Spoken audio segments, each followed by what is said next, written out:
Hello friends, good evening. Here this is Prashant Kumar. I am BTech from PIGC College, Nagpur. I have a 5-year teaching experience in physics subject in different coaching classes. So we are started today in fluid mechanics for JEE Mains Advanced and NEET. Okay. तो fluids mechanics हम समझते हैं. सबसे पहले यहाँ दो term है, एक टर्म है फ्लूइड्स और दूसरा टर्म है मैकेनिक्स. ओके, तो first fluids. Okay, what do mean by fluids?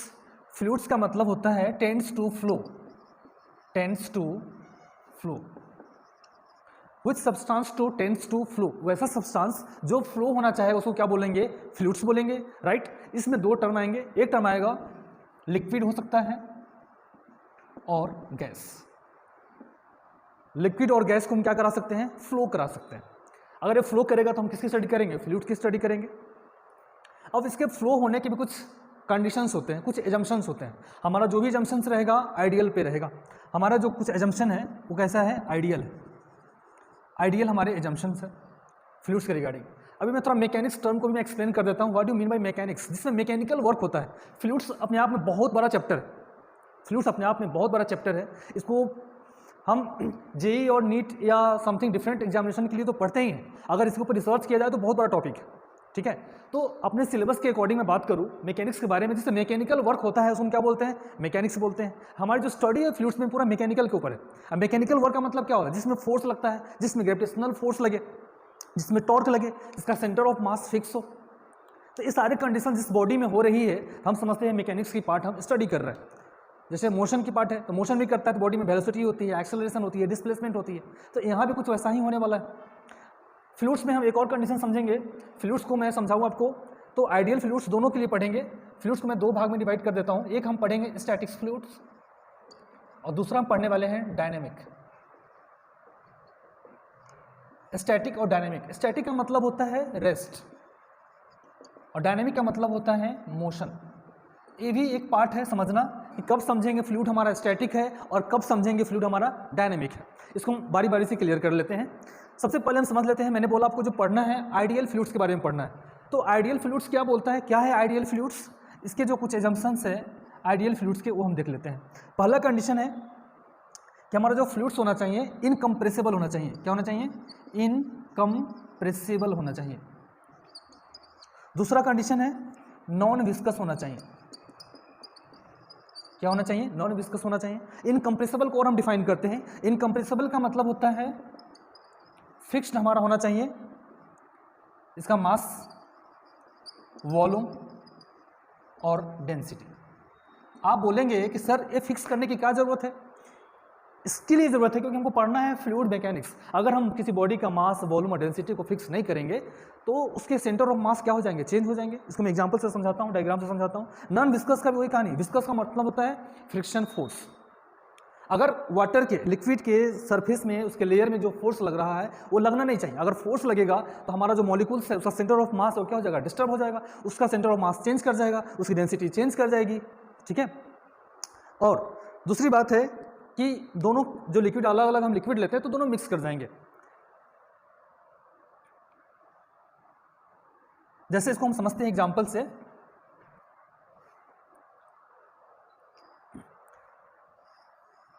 हमने एक बॉडी ले लिया इस टाइप से और इसमें हमने क्या किया है? एक लिक्विड रखा है इसमें ए और एक लिक्विड रखा है इसमें बी. ठीक है.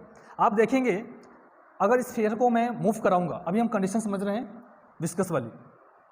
इसमें क्या है देखिए, अगर आप इसका ये नीचे है इसका मतलब इसका डेंसिटी क्या है? ज़्यादा है. रो की डेंसिटी ज़्यादा होगा और डेंसिटी बी की क्या होगी? कम होगी. इसीलिए बी ऊपर है और ये नीचे. अगर आप इसको रोटेट कराते हैं, मूव कराते हैं, तो मूव कराने से क्या होगा? हमारा लाइन ऑफ जो सेंटर ऑफ है, हमारा सेंटर ऑफ जो लाइन है वो क्या होना चाहिए? चेंज नहीं होना चाहिए. अगर इसके मॉलिक्यूल्स में विस्कस फोर्स लग गया, इसके मॉलिक्यूल्स के बीच में अगर विस्कस फोर्स लग गया तो क्या होगा? हमारा मॉलिक्यूल्स डिस्टर्ब हो जाएगा. अभी ये नीचे है, ऊपर है. ठीक है. आप इसको रोटेट कराएंगे ना तो सेम टू सेम रोटेट हो जाएगा. सेम टू सेम ये रोटेट हो जाएगा. इसका सेंटर ऑफ मास डिस्टर्ब नहीं होगा. क्यों नहीं होगा? क्योंकि अभी इसमें कैसी कंडीशन चल रही है? नॉन विस्कस कंडीशन चल रही है. नॉन विस्कस मतलब इस वॉल और इस लिक्विड के बीच में कोई फोर्स नहीं लग रहा। फोर्स नहीं लग रहा है तो कैसा रहेगा, अंदर का लिक्विड बिल्कुल स्टैटिक रहेगा और ये जो बॉल है वो मूव करते हुए आगे बढ़ जाएगा। ठीक है, इसका सेंटर ऑफ मास चेंज नहीं करेगा, इसका सेंटर ऑफ मास चेंज नहीं करेगा। एक कंडीशन हो गई किसके लिए, नॉन विस्कस के लिए। अगर आप बोलते हो कि सर नहीं हम कंडीशन लेने वाले हैं विस्कस के लिए, अगर हमने कर दिया विस्कस, नॉन विस्कस नहीं है विस्कस है, देन क्या होगा, उस कंडीशन को हम समझते हैं। इस कंडीशन में क्या होने वाली वो देख लीजिए आप। अगर आपने इसको विस्कस कर दिया तो इस केस में क्या होगा, देखो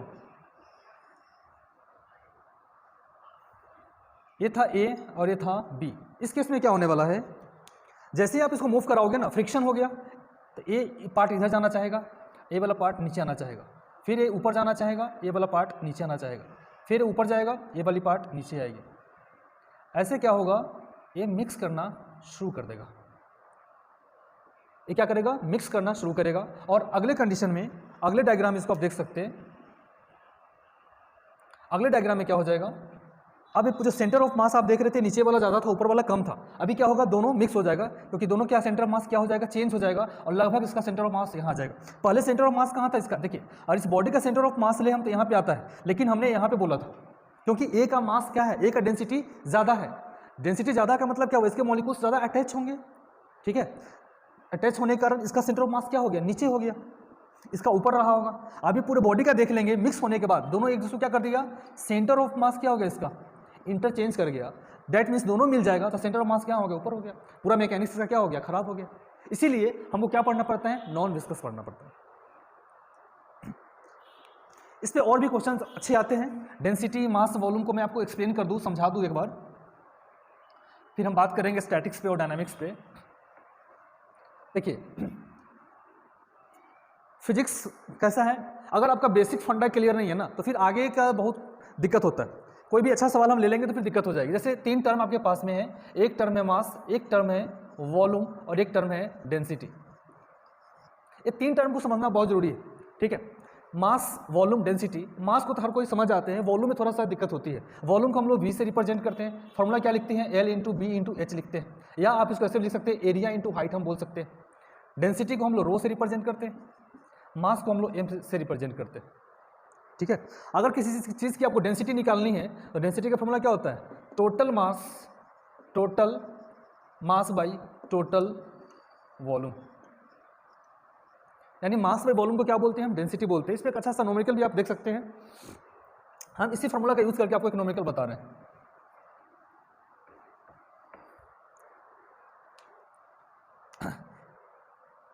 We have a container A and container B.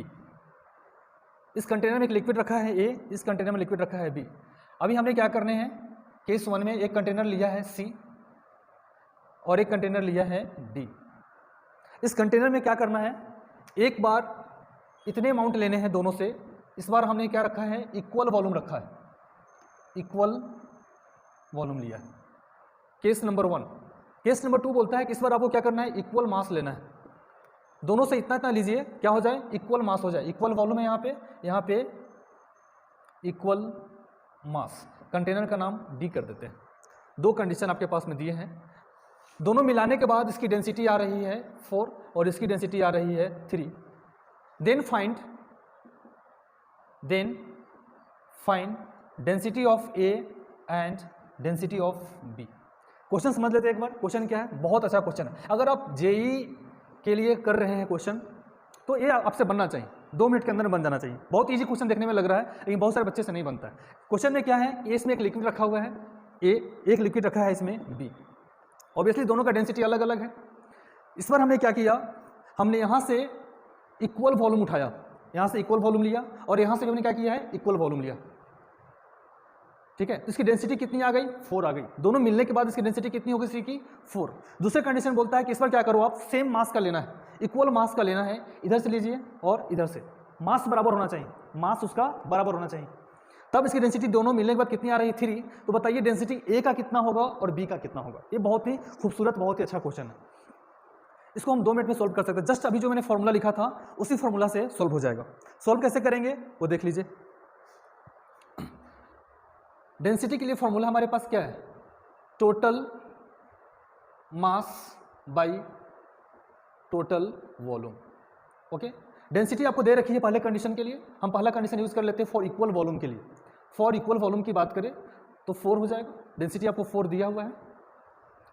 Total mass upon total volume, total volume कितना हो जाएगा, वॉल्यूम इक्वल है, एक का वॉल्यूम भी तो दूसरे का भी क्या रहेगा, वी रहेगा, बिकॉज वॉल्यूम क्या रहेगा हमारा, सेम रहेगा। टोटल मास निकालना है, डेंसिटी का फॉर्मूला क्या होता है, मास बाई वॉल्यूम होता है। आपको मास निकालना है तो मास बराबर क्या कर दोगे, डेंसिटी इंटू वॉल्यूम हो जाएगा।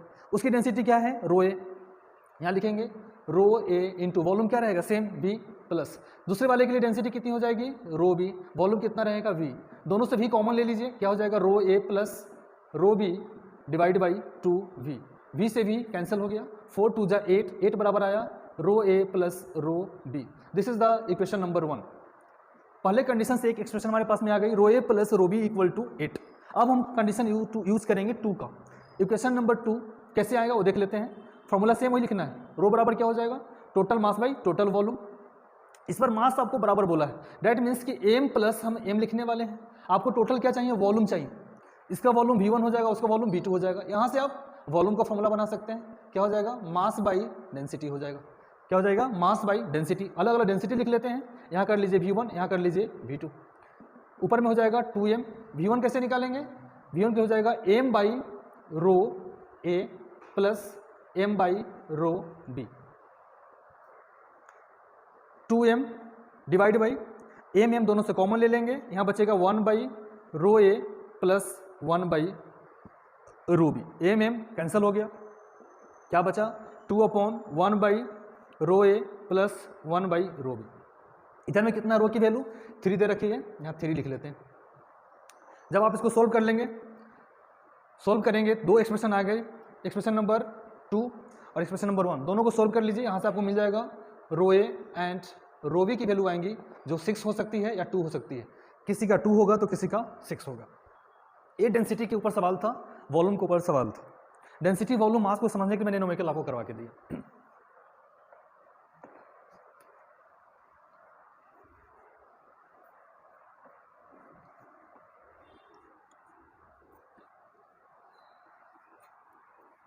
तो अभी तक मैंने आपको ये समझा दिया, फ्लूइड स्टैटिक्स में हम लोग पढ़ रहे थे।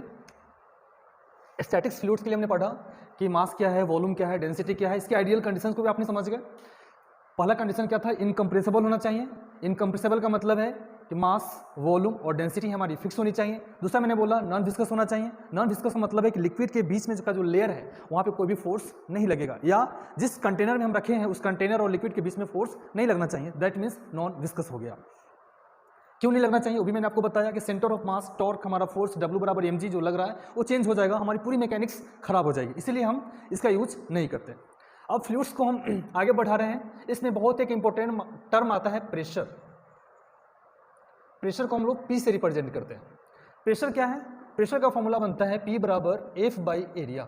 F कौन सा होता है, परपेंडिकुलर फोर्स, या आप इसको बेटर ऐसा लिख सकते हैं P equal to limit A tends to 0 F by area. ये टेंस टू 0 का मतलब क्या है, देखो प्रेशर क्या बोलता है, प्रेशर क्या बोलता है, फोर्स पर यूनिट एरिया होना चाहिए, पर यूनिट एरिया। P के साथ में देखिए एरिया का जो रिलेशन है इन्वर्सली प्रोपोर्शनल है। अगर आपका एरिया कम होगा, एरिया जितना भी एरिया अगर आप कम रखोगे ना तो प्रेशर आपका क्या रहेगा, ज़्यादा रहेगा। एरिया कम, एरिया बहुत ही कम होना चाहिए। अगर आपको प्रेशर ज़्यादा चाहिए ना, एरिया को क्या रखो, बहुत ही कम रखो। ये टेंस टू 0 का मतलब क्या होता है, बहुत ही कम, वो 0 नहीं है लेकिन लगभग 0 के बराबर हो जाए तो प्रेशर आपको बहुत अच्छा मिलेगा। यही रीज़न है कि आप देखना ये जो कील होता है ना, जो दीवार में हम करते हैं कील जो आप यूज़ करते हो, यहाँ का पार्ट, यहाँ का जो एरिया होता है बहुत ही पतला बनाया जाता है। कील का पार्ट आप देखो, यहाँ पे कील को जब बनाते हैं ये वाला पार्ट बहुत ही पतला या नुकीला बनाया जाता है, बहुत ही पतला बनाया जाता है। इसका रीज़न क्या है, ये पतला सा हम क्यों रखते हैं, क्योंकि जब आप दीवार में हैमर से मारते हैं, पेनिट्रेट करते हैं, तो इसका जो पार्ट होता है कील का बहुत ही पतला रखा जाता है, जिस कारण कम एरिया हो गया तो फोर्स ज़्यादा मिलेगा और दीवार के अंदर बहुत जल्दी पेनिट्रेट हो जाएगा। इसीलिए हम क्या रखते हैं, कील का जो एरिया बनाया जाता है बहुत ही छोटा बनाया जाता है। दूसरा एग्जाम्पल हम बुलेट का ले लेते हैं। अगर आप बुलेट को देखोगे तो बुलेट का भी एरिया जो होता है, ये वाला पार्ट जो होता है बहुत ही पतला होता है। इस टाइप से आप बुलेट देखे होंगे। जब बुलेट किसी वेलोसिटी से पहुंचता है, फोर्स लगता है इसमें, जब किसी इंसान के बॉडी में पेनिट्रेट करता है या किसी वुड में पेनिट्रेट करता है, देखो ये वाला पार्ट हम क्या करते हैं, बहुत कम कर देते हैं। क्यों, एरिया कम कर दिए, एरिया कम कर दिए, फोर्स तो लगी रहा है, इसमें फोर्स तो लगी रहा है तो प्रेशर ज़्यादा होगा और इंसान बहुत जल्दी मर जाएगा। ठीक है, एक कॉन्सेप्ट समझ रहे हैं प्रेशर। दूसरी बात, प्रेशर के बारे में बात करें तो प्रेशर कैसा है, स्केलर क्वांटिटी होता है। प्रेशर कैसा है, स्केलर क्वांटिटी होता है। प्रेशर हमारा स्केलर क्वांटिटी। प्रेशर की यूनिट की बात करें, प्रेशर की यूनिट क्या होती है, फोर्स की यूनिट होती है न्यूटन, एरिया का होता है metre square, that means newton per metre square हम बोल सकते हैं। डायमेंशन भी आप प्रेशर का निकाल सकते हैं। प्रेशर का डायमेंशन फोर्स का होता है mLT-2, एरिया का होता है मीटर स्क्वायर, एक m से एक m कैंसिल हो गया, सॉरी l स्क्वायर, एरिया है तो l स्क्वायर, एक l से एक l कैंसिल हो गया, m l power -1 t power -2। This is the dimension of pressure. Dimension भी आपके पास में आ गया, इसका ऐसा यूनिट में बता दिया गया, स्केलर क्वांटिटी है। दूसरी बात, प्रेशर जो होता है आइसोट्रॉपिक होता है। आइसोट्रॉपिक प्रेशर आपको पढ़ने हैं, आइसोट्रॉपिक। तो what do you mean by isotropic, इसको हम एक डायग्राम से समझते हैं। हमने क्या किया, एक कंटेनर लिया है, इस कंटेनर में हमने बहुत सारे फ्लूइड्स रखे हैं, लिक्विड मान ले, लिक्विड रखा हुआ है। अगर मैं इस पूछूं कि एक पॉइंट पे बताइए प्रेशर कितना लग रहा है, अभी मैं आपको बताया कि पॉइंट हम जो डिनोट कर रहे हैं, हमको हमारा एरिया क्या है, बहुत ही कम है, एरिया बहुत ही कम है। एरिया बहुत कम होने के कारण इसमें जो फोर्स लगेगा ना, सारे डायरेक्शन से क्या लगेंगे, सेम लगेंगे। आइसोट्रॉपिक का मतलब, आइसो मतलब सेम, आइसो का मतलब सेम या इक्वल, ट्रॉपिक मतलब ऑल डायरेक्शन, ऑल डायरेक्शन में लगने वाले इस पॉइंट का जो फोर्स लगेगा वो सेम रहेगा। ठीक है, क्योंकि एरिया बहुत ही कम है, अगर फोर्स सेम लगेगा तो हम प्रेशर भी क्या बोलेंगे, यहाँ पे सेम बोलेंगे। तो प्रेशर कैसा होता है, आइसोट्रॉपिक प्रेशर आपको पढ़ने हैं, क्लियर है। तो प्रेशर का फॉर्मूला हो गया P बराबर फोर्स बाई एरिया, ये तो नॉर्मल प्रेशर का फॉर्मूला है, हर कोई जानता है। अब आपको फ्लूइड्स के रिगार्डिंग पढ़ना है। इसी कंटेनर की मैं बात करूं,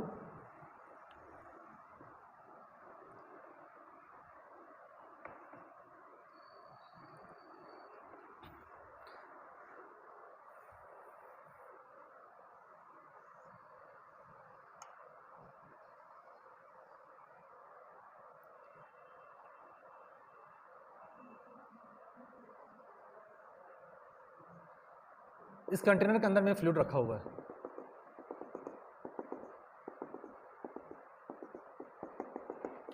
हमने अपने मन से क्या कर लिया, सिलेंडर को एज्यूम कर लिया। सिलेंडर का एरिया यहाँ पे A है, यहाँ भी एरिया A रहेगा।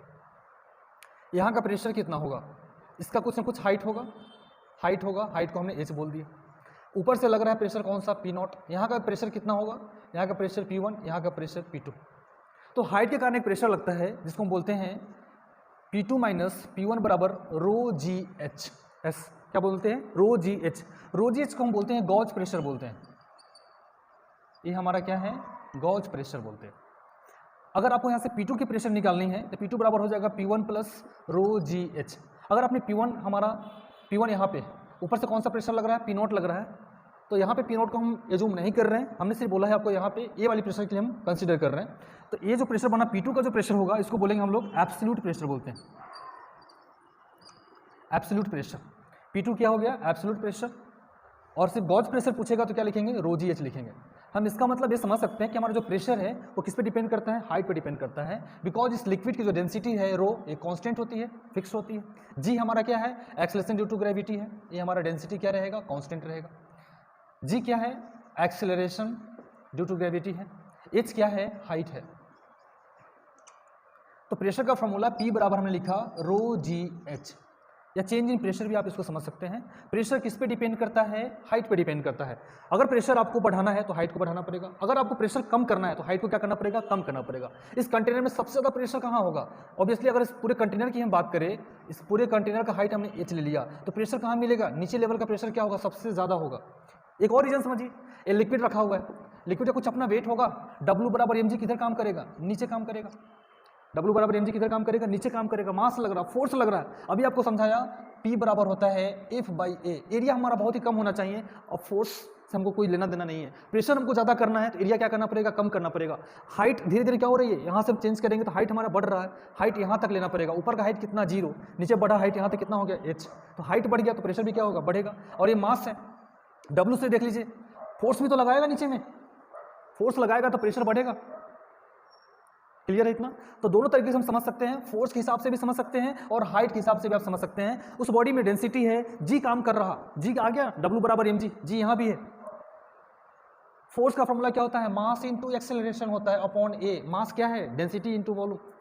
वहाँ से भी आप कंपेयर कर सकते हैं, डेंसिटी है यहाँ पे। हर तरीके से आप देख सकते हैं इस चीज़ को। चलिए, तो प्रेशर समझ गए। अभी हमने जो बोला ए प्रेशर हमारा है वर्टिकल के लिए, इसमें दो कंडीशन और हम देखेंगे।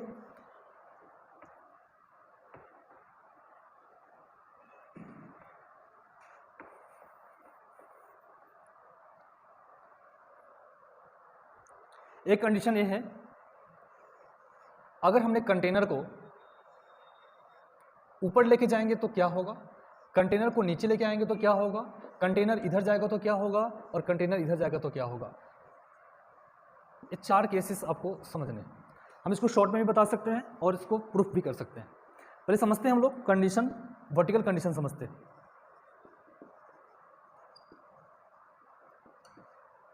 वर्टिकल कंडीशन में क्या होने वाला है, आपको प्रेशर फाइंड आउट करना है।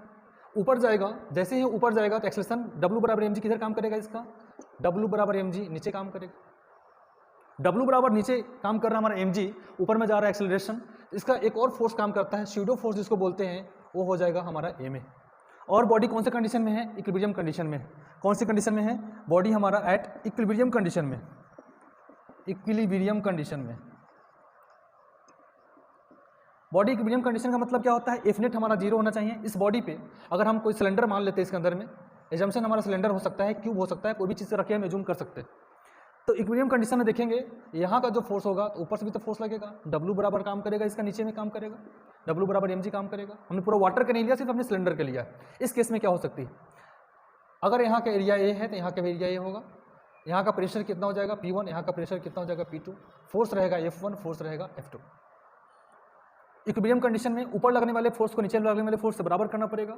कौन कौन सा फोर्स लग रहा है, ऊपर में कौन सा प्रेशर लगेगा, यहाँ का एक प्रेशर लगेगा P2 जिसका मैंने नाम दिया था P2।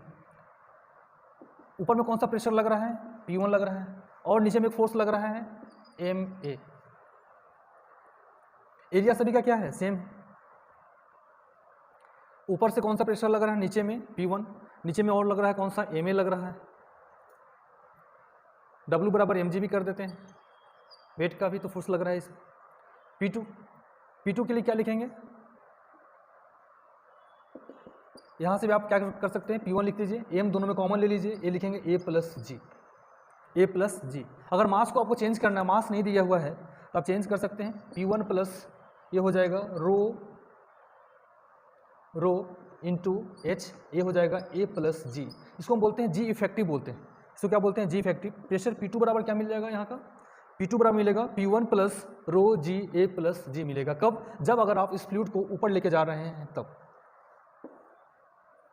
अगर आप इस कंटेनर को नीचे लेके आएंगे, सिर्फ एक चीज़ की फर्क हो जाएगी, यहाँ पे ये हो जाएगा P2 बराबर P1 प्लस रो H, यहाँ पे हो जाएगा A माइनस जी हो जाएगा, A माइनस जी हो जाएगा। इस केस में क्या होगा, कंटेनर हमारा नीचे आएगा, ये स्यूडो फोर्स किधर काम करेगा, ऊपर काम करेगा, ये ऊपर चला जाएगा, और नीचे W बराबर mg तो हमेशा नीचे ही काम करता है। ये कंडीशन भी आप समझ गए। इसमें एक चीज़ और समझना है कि हम कैसे समझेंगे कि हमारा फ्लूइड स्टैटिक और डायनेमिक। इसको थोड़ा मैं एक्सप्लेन कर देता हूं।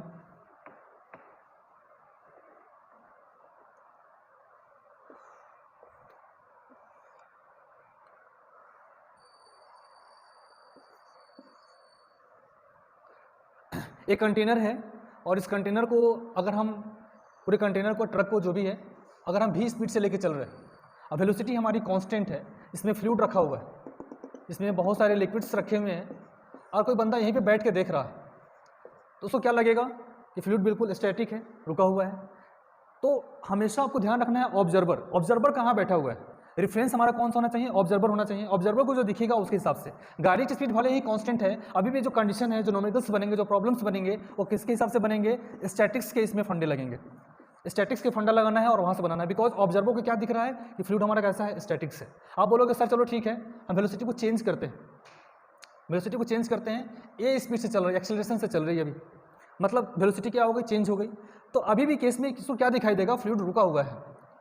अगर एक्सेलरेशन को भी अगर हम चेंज करते हैं, तब जब ये फ्लूइड से यहाँ से कुछ बाहर निकलना शुरू करेगा, अब इस फ्लूइड में देखेंगे जब आगे बढ़ेगा तो फोर्स इसका पीछे की तरफ लगेगा, बिकॉज ए इधर है तो स्यूडो किधर लगेगा, इसका इधर लगेगा। अगली बार ऐसा हो जाएगा, अगर ए स्पीड से चल रहा है, ए बराबर जी से चलेगा, ए बराबर जी से चलेगा, इस केस में इस कंटेनर से फ्लूइड बाहर नहीं गिरेगा। जब इसको बाहर निकालना होगा तो जी की वैल्यू बढ़ानी पड़ेगी, या ये हमारा चेंज होगा। जी से ज़्यादा होता है देन फ्लूइड क्या होगा, नीचे गिरेगा। और ये पानी कैसा दिखेगा, जो लिक्विड इसको हिलता हुआ फील होगा। डेट मीन्स अब इसको लगेगा कि फ्लूइड क्या कर रहा है, मोशन कर रहा है। ठीक है, तो आज की क्लास में इतना ही। Thank you.